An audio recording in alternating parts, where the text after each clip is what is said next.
మీరు ఎక్స్ప్లెయిన్ చేసుకుంటారండి మేడం. అట్లా తర్వాత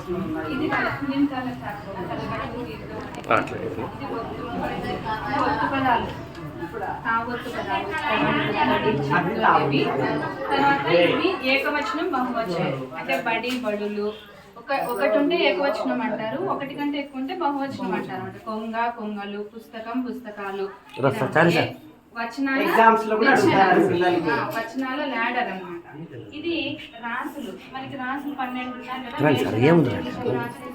కన్య, కర్కాటకం, మిథునం, ఇవి భాస్కర్ సార్ రాశి అని రాసులు.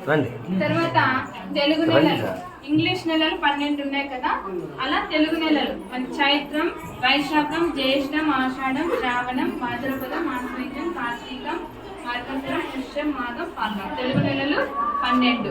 తెలుగు భాషోత్సవాలు మన మొత్తం మన భారతదేశంలో ఉన్నటువంటి కవులు భాషకు కవులు, ప్రాచీన కవులు వీళ్ళంతా కూడా కవిత్రయము. శ్రీకృష్ణదేవరాయ కాలంలో అష్టదిగ్గజాలని చాలా ఫేమస్ ఉన్నారు కదా, వాళ్ళు వేమన, బ్రౌన్ ఎంత కూడా తెలుగు భాష దినోత్సవానికి సంబంధించిన అంటే తెలుగుని అభివృద్ధి చేసిన, తెలుగు పరిచయం చేసిన.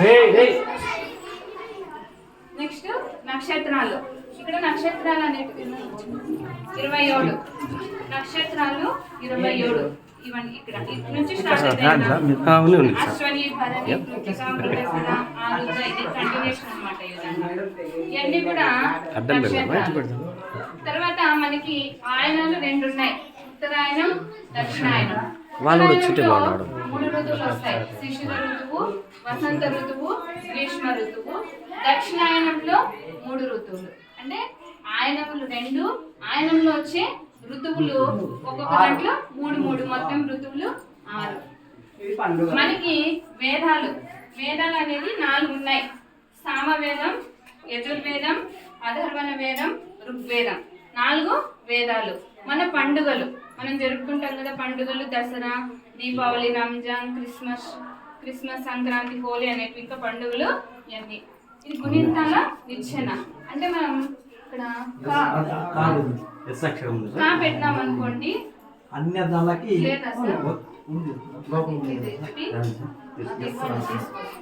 ఇది అనుకరణ పదాలు. అంటే 2 పదాలు ఒకేసారి వస్తుంది. కిలకిల, జల జల, దడ దడ అంటే అనుకరణ పదాలు. అంటే వాడుక భాషలో మనం ఇంటి దగ్గర గబగబ రాపోరా చకచక చెయ్యి అంటుంటాం కదా, అవి అనుకరణ పదాలు.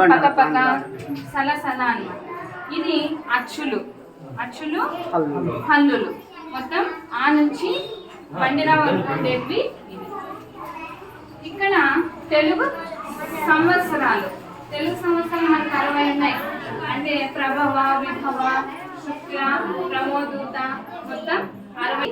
తర్వాత ఇక్కడ మనకి ఇది తెలుగు సంబంధించిన సంయుక్త వాక్యాలు, సంశ్లిష్ట వాక్యాలని తెలుగు సంబంధించినది వాక్యాలు అన్నమాట.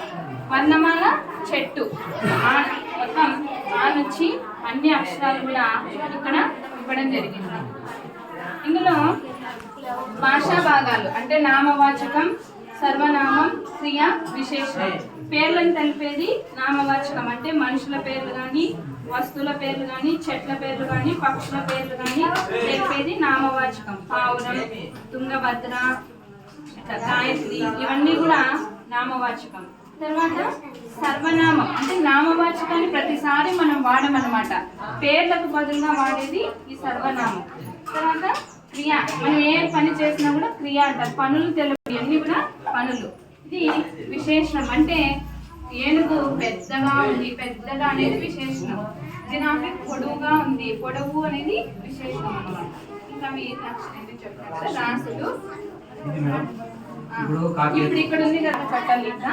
ఇప్పుడు ఇక్కడ పెట్టినాం అనుకో, పిల్లలు కు అని చదవాలి. కా కొమ్మిస్తే కు, కాకు వృత్తం ఇస్తే క్రూ, అలా కాకి ఏతం దీర్థం ఇస్తే ఏ, అట్లా ప్రతి లెటర్స్ ని ఈ విధంగా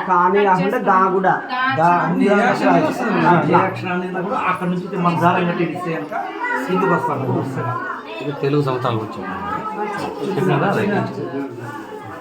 ఇక్కడ మనకి పదాలు అనేది 5 రకాలు ఉంటాయి. సరళ పదాలు, గుణింత పదాలు, ద్వితాక్షర పదాలు, సంయుక్తాక్షర పదాలు, ఒత్తు పదాలు. సరళ పదాలు అంటే ఇలా ఉంటాయి. పనస, కళ, కడవ, పడవ అలా. ఇవి గుణింత పదాలు అంటే తలకట్టు దీర్ఘం, గుడి దీర్ఘంతో వచ్చే పదాలు. కొమ్ము దీర్ఘం, మేఘ ఇలా గుణింత పదాలు. ద్విత్వాక్షరము అంటే ఏ అక్షరానికి ఆ ఒత్తు వస్తుంది. ఇలా బాకి బావొత్తు, కాకి కావొత్తు, చాకి చావొత్తు ఇలా అదే ఒత్తు వస్తుంది. దీనిని ద్విత్వాక్షర పదాలు అంటారు. ఇది ఒక అక్షరానికి వేరే ఒత్తు వస్తుంది. సంయుక్తాక్షర పదాలు అంటారు. అంటే సాకి మావొత్తు, శ్వాస ఒక అక్షరానికి మరొక ఒత్తు. రాకి మావొత్తు, పర్వతం. దీనిని సంయుక్తాక్షర పదాలు అంటారు. సంశ్లేషాక్షర పదాలు అంటే రెండు ఒత్తులు వస్తాయి. అంటే సాకి కావొత్తు వచ్చింది, రావొత్తు, నిష్క్రమణ అలా. తర్వాత సాకి రావొత్తు, తావొత్తు. ఈ స్త్రీ ఒక అక్షరానికి రెండు ఒత్తులు వస్తే వాటిని సంశ్లేషాక్షర పదాలు అంటారు. తర్వాత మర, ఉత్తరం, దక్షిణం ఉంటాయి కదా, అవి దిక్కులు. మనకి 4 దిక్కులు ఉన్నాయి. ఈ కూడా వారాలు. మన తెలుగులో సోమవారం, మంగళవారం, బుధవారం ఉంటాయి కదా. వారాలు 7. ఈ వారాలు ఊరికనే చెప్పుకోకున్నట్లు ఇట్లా వెరైటీగా కట్ చేస్తే పిల్లల్లో గుర్తుండిపోతాయని పట్టుకొని నిలబడతారు. ఈ విధంగా ఈ పదాలు అంటే ఈ పా ఉంది కదా, దీన్ని కలిపి రాయాల వర్డ్స్. పాత, పాప, పాకం, పాట. ఈ విధంగా పిల్లలు పానకం, పాయసం ఒక లెటర్ నుంచి ఇవన్నీ యాడ్ చేస్తూ పదాలను తయారు చేయడం. ఇవి ఇంకా ఇక్కడ ఆనిముత్యాలు అనేసి మనం కవులు రాసిండే పదాలు. ఇది ఆనిముత్యాలు అంటే పద్యాలు. వేమన శతకాలు, సుమతి శతకం, బద్దెన ఇవన్నీ రాసినట్టు ఉన్నాయి కదా. ఇలా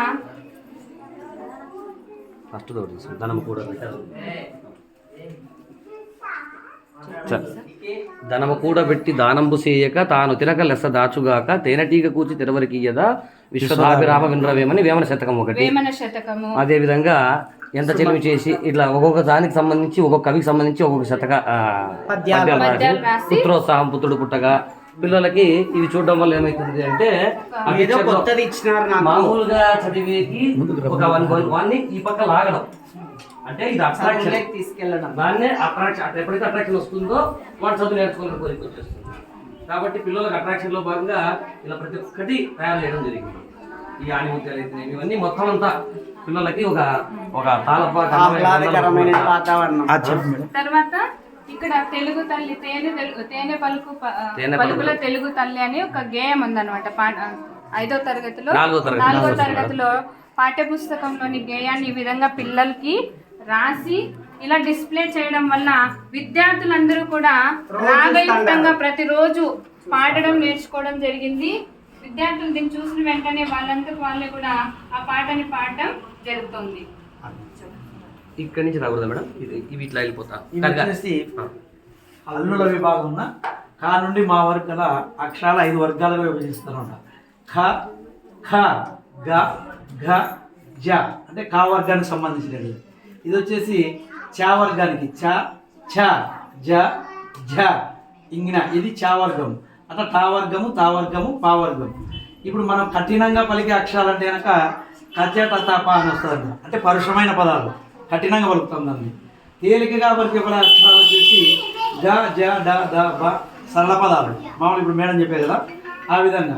వర్గంలో ఉండే ఒత్తు అక్షరాలు ఖ, ఘ, గట్టిగా పలుకుతాం, ఛ, ఝ, ఠ, ధ, ధ అట్లా పలుకుతాం అన్నమాట. దీన్ని దాబా ఈ వర్గం యొక్క ఇవి అన్నమాట. ముక్కు సాయంతో పలికే అక్షరాలు. ముక్కు లేకుండా సాయం లేకుండా ఈ పలకనే ఉంటాయి. ఇంగనే అన్నం పలికినా అనుకో, ఈ ముక్కు సాయం లేకపోతే కనుక పలకలేము. ఇంగనా అన్నం, ఇంగనా అంటే కరెక్ట్ ముక్కు సైపునే వస్తాయి అన్నమాట. ఇవి ఇంగనా, అనా, అనా కానీ, నా కానీ, మా కానీ. తర్వాత అంగల సాయం. ఇది ఏమంటే యాక్టివిటీ అంటే పిల్లలు కొన్ని యాక్టివిటీ చేయించడం వల్ల వాళ్ళు హుషారవుతారన్నమాట. ఇవి ఉన్నాయి కదా, తీయండి, చదవండి, చెప్పండి. ఇప్పుడు ఇవి తీస్తారు నా ఇది ఇలా చిన్న చిన్న చిన్న ఇట్లా తీసినాం. తీయండి, చదవండి. హంస చెప్పండి, చెప్పినాం మళ్ళీ దీంట్లోకి వేసేది. అట్లా ఇది ఒక యాక్టివిటీ. ఇట్లా చేయడం వల్ల పిల్లలు హుషారవుతారు అనమాట. ఇది నెక్స్ట్ ఇవి కూడా పిల్లలతో ఇవన్నీ బయటకు పెట్టించి ఇవన్నీ ఇట్లా టకటక వాళ్ళు చేస్తూ ఉంటే ఇట్లా తీసి టకటక వేయలేదు. గురింత పదం అయితే గురింత పదంలోకి వేయాలా, దిత్తాక్షర పదం అయితే దిత్తాక్షరంలోకి వేయాలా, సరళ పదం అయితే సరళ పదంలోకి వేయాలి. ఇట్లా యాక్టివిటీ చేయడం వల్ల పిల్లలు చాలా హుషారవుతారు. అంటే అంత బాగా వాళ్ళలో వారికి ఆలోచన అనేది పెరుగుతుంది అన్నమాట. అట్లా